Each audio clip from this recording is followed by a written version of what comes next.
ರೈತ ಸಂಘಕ್ಕೆ, ರೈತರ ಹೋರಾಟಕ್ಕೆ, ಅನ್ನದಾತರ ಹೋರಾಟಕ್ಕೆ, ಶ್ರಮಿಕರ ಹೋರಾಟಕ್ಕೆ, ಸಮಾಜ ಚಿಂತಕರ ಹೋರಾಟಕ್ಕೆ ಬೇಕೇ ಬೇಕು, ಬೇಕೇ ಬೇಕು. ಏನೇ ಬರಲಿ, ಏನೇ ಬರಲಿ, ಬೇಕೇ ಬೇಕು. ಅಯ್ಯಯ್ಯೋ ಅಯ್ಯಯ್ಯೋ, ಬೇಕೇ ಬೇಕು, ಬೇಕೇ ಬೇಕು. ಸರ್ಕಾರವಂತೆ ಸರ್ಕಾರ, ಕಾನೂನಂತೆ ಕಾನೂನು, ಬೇಕೇ ಬೇಕು, ಬೇಕೇ ಬೇಕು. ಮೊದಲೇ ಹೋರಾಟ ಪ್ರಾರಂಭ ಆಗಕ್ಕೂ ಮೊದಲೇ ಒಂದು ತಿಂಗಳು ಮುಂಚಿತವಾಗಿ ನಂಜನಗೂಡಿನ ತಹಸೀಲ್ದಾರ್ ಕಡೆಯಿಂದ ಈ ಕೆಲಸ ಆಗ್ಬೇಕಂತ ಹೇಳಿ ಮಾಹಿತಿ ಕೊಟ್ಟಿದ್ದಾರೆ. ತಹಸೀಲ್ದಾರ್ ಕಚೇರಿ ಮುಂದೆ 2 ದಿನ ಸಾವಿರಾರು ಮಹಿಳೆಯರು, ನೂರಾರು ಮಹಿಳೆಯರು ಕುಂತ್ಕೊಂಡಿದ್ರು ಕೂಡ ಅವ್ರು ಸ್ಪಂದನೆ ಮಾಡುವಂತ ಕೆಲಸ ಮಾಡಿಲ್ಲ. 2007ರಿಂದ ನಾನು ರೈತ ಸಂಘಟನೆಯಲ್ಲಿದ್ದೀನಿ. 1980ರಿಂದ ನಮ್ಮ ತಂದೆನೂ ಕೂಡ ಇದ್ರು.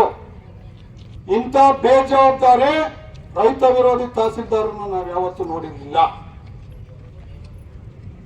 ನಮ್ಮ ಸತೀಶ ಹೇಳ್ತಾ ಇದ್ದ, ತಹಸೀಲ್ದಾರ್ ಅಂದ್ರೆ ತಂದೆ ತಾಯಿ ರೂಪದಲ್ಲಿರ್ಬೇಕಂತ. ಏನ ಆ ಪದ ಹೇಳಿಸ್ಕೊಳಕ್ಕೆ ಲಾಯಕ್ಕ ಅಂತ ಹೇಳಿ ಯೋಚನೆ ಮಾಡ್ಕೋಬೇಕು.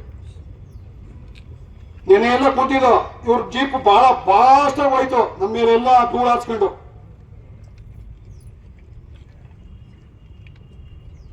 ಇದು ಒಬ್ಬ ತಹಸೀಲ್ದಾರರು ನಡ್ಕೋಬಹುದ ರೈತರ ಮೇಲೆ? ಅದು ಮೈಸೂರ್ಲಿ. ಇದು ನೋಟ್ ಮಾಡ್ಕೋಬೇಕು ಮಾಧ್ಯಮದವರು.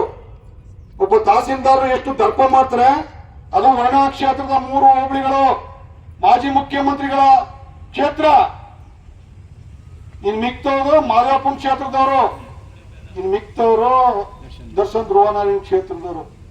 ರಾಜಕೀಯ ಬಾಹುಳ್ಳಿ ಉಳ್ಳ, ರಾಜಕೀಯ ಪ್ರಭಾವ ಇರೋಂಥ ಕ್ಷೇತ್ರದಲ್ಲಿ ತಹಸೀಲ್ದಾರರು ರೈತರ ಮೇಲೆ ಈ ರೀತಿ ನಡೀತಾರೆ ಅಂದ್ರೆ ಇದೇನು ನಮ್ಮ ರೈತರ ರಾಜ್ಯ ಅನ್ಬೇಕಾ, ಗುಂಡ ರಾಜ್ಯ ಅನ್ಬೇಕಾ, ಏನನ್ಬೇಕಿದ? ಏನನ್ಬೇಕು? ತಹಸೀಲ್ದಾರರು ಗುಂಡ ರಾಜ್ಯ ಅನ್ಬೇಕು. ಇವತ್ತು ಆರ್ಸಿ ಕಚೇರಿಗೆ ಬಂದ ಇವತ್ತು ಮಂಡ್ಯದವರು, ಚಾಮರಾಜನಗರದವರು, ಮಡಿಕೇರಿಯವರು, ಬೆಳಗಾಂನಿಂದಲೂ ಕೂಡ ನಮ್ಮ ರಾಜ್ಯ ಇವರು ಗೌರವಾಧ್ಯಕ್ಷರು ಏನಂತ ಹೇಳೋರು, ಇಡೀ ರಾಜ್ಯಕ್ಕೆ ವಿಸ್ತಾರ ಮಾಡೋದೇನು ನಮ್ಗೆ ದೊಡ್ಡ ವಿಷಯ ಅಲ್ಲ. ಇದು ಅರ್ಥ ಮಾಡ್ಕೋಬೇಕು. ತಹಸೀಲ್ದಾರರು ಮಾಡಬೇಕಾದ ಕೆಲಸ ಮಾಡಿಲ್ಲ. ನಾವು ಒಂದೇ ವಿಷಯ ಹೇಳ್ತೀವಿ ಸರ್, ಅಸಿಸ್ಟೆಂಟ್ ಕಮಿಷನರು 17 ಕುಂಟೆಗೆ ಆದೇಶ ಮಾಡ್ತಾರೆ ಒಂದನ್ನ.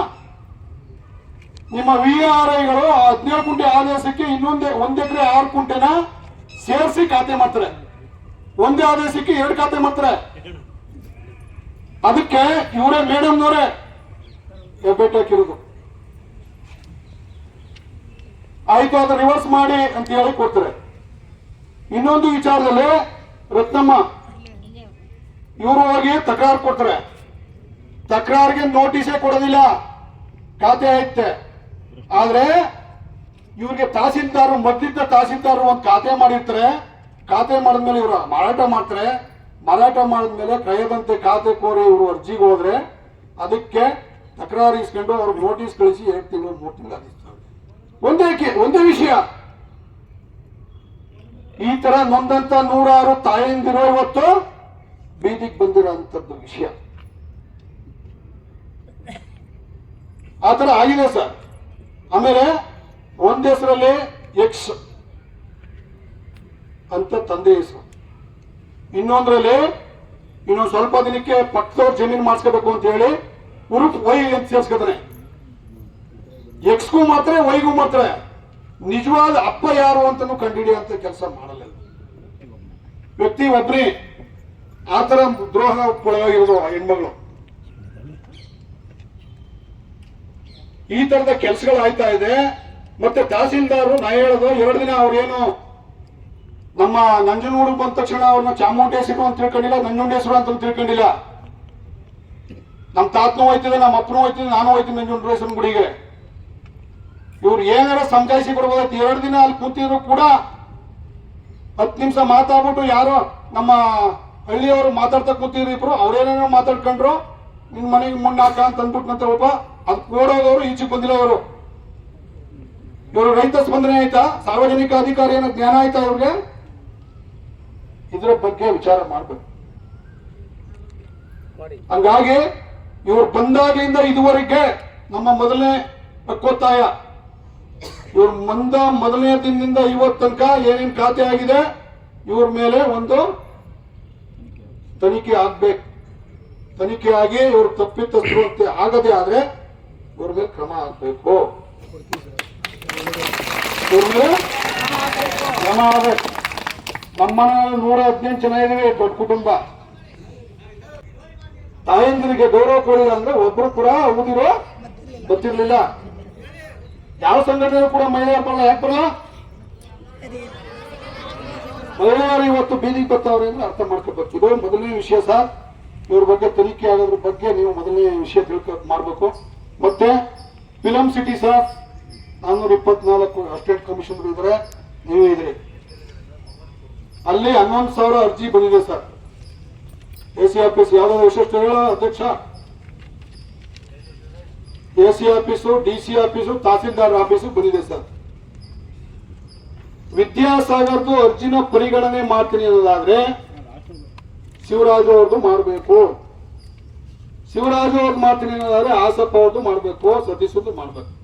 ಬರೀ 670 ಜನಕ್ಕೆ ಮಾತ್ರ ಸ್ಕೂಟಿ ನಡೆದಿದೆ ಸರ್. 11,000 ಅರ್ಜಿದಾರರಿಗೂ ಧನಾತ್ಮಕ ಪರಿಹಾರ ಬರಬೇಕು. 11,000 ಜನಕ್ಕೂ ಬರಬೇಕು. ಕೊಟ್ರೆ ಅರ್ಜಿನೇ ಮಾನದಂಡ ಮಾಡಿದ್ರೆ 11,000 ಜನಕ್ಕೂ ಕೊಡಿ. ಯಾವ 670 ಜನರು ಅವ್ರಿಗೂ ಕೊಡಿ. ನೀವು ಯಾರನ್ನ ಆಯ್ಕೊಂಡಿದ್ರಿ, ಯಾವ ಆಧಾರದಲ್ಲಿ ಯಾರು ಆಯ್ಕೊಂಡಿದ್ರಿ ಅನ್ನೋದನ್ನ ಹೇಳ್ಬೇಕು. ನೀವು ಯಾವ ಆಧಾರದಲ್ಲಿ, ನಿಮ್ಮ ಮಾದಿರ ಮಕ್ಕಳ, ನಿಮ್ಮ ಅತ್ತೆ ಮಕ್ಕಳ ಅವರು ಅಥವಾ ಸಿದ್ದರಾಮಯ್ಯನವ್ರ ಕಡೆಯವರ? ಯಾಕೆ ಅವ್ರು ಹೇಳ್ರಿ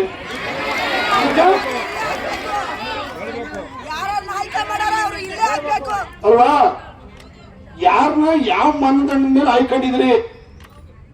ಯಾವ ಮಾನದಂಡ? ಅದಕ್ಕೆ ಏನು ಸರ್ಕಾರ ತೆರಿಗೆ ದುಡ್ಡು 18 ಕೋಟಿ ತಿಂದು ತೇರ್ಬಿಟ್ರು.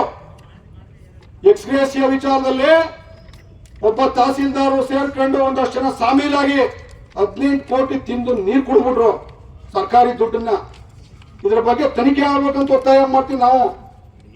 ಸರ್ಕಾರಿ ದುಡ್ಡು ನಂದು ದುಡ್ಡು ಐತೆ, ಅಲ್ಲಿ ನಮ್ಮ ತಾಯಿ ಒಂದು ಎಲ್ಲರಿಕೆ ಹಾಕಿದ್ರೆ ಅವ್ರದ್ದು ದುಡ್ಡು ಐತೆ, ಅಡಿಕೆ ತಗೋತಾಳಲ್ಲಿ.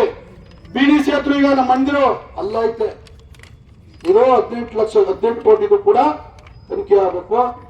ಮತ್ತೆ ಅದರಲ್ಲಿ ನೈಜವಾಗಿ ನೋಡಿ ಸ್ಕೆಚ್ ಆಗದೆ ಅರ್ಜಿ ಕೊಟ್ಟವ್ರೆ, ಇದಿಷ್ಟು ದಾಖಲೆ ಇದೆ. ಇವ್ರಿಗೆ ಮಾತ್ರ ಎಕ್ಸ್ಗ್ರೇಸಿಯ ಪರಿಹಾರ ಸಿಕ್ಕಿಲ್ಲ ನೋಡಿ ಸರ್.